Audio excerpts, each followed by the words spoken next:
Straight out to Mike Walters, TMZ news manager. You broke this story.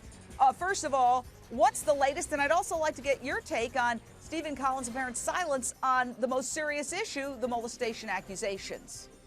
Well, I'll start with that one, Jane. I can tell you the reason he's not addressing it is because that is his voice on this tape. That is him confessing to his wife.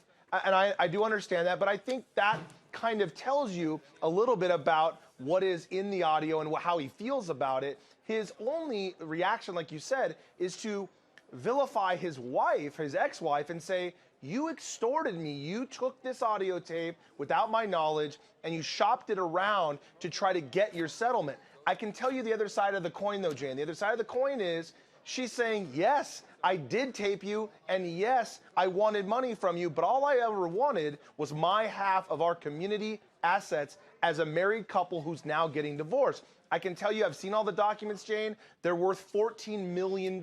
Yes. There's a lot of money at stake. There's $7 million on each side in the state of California. They'll probably split the money. She claims it's not extortion. I just want my half. And you got to understand her argument. I'm not taking a side here, Jane, but I will say her argument is, look, I need the money now because if any of these people you molested, that you confessed to molesting to me and on tape, if any of those people come forward and sue you, our community assets are at risk. And I want to separate the money. It's my money and your money. And if they come after you for what you did, they can take your money and not mine.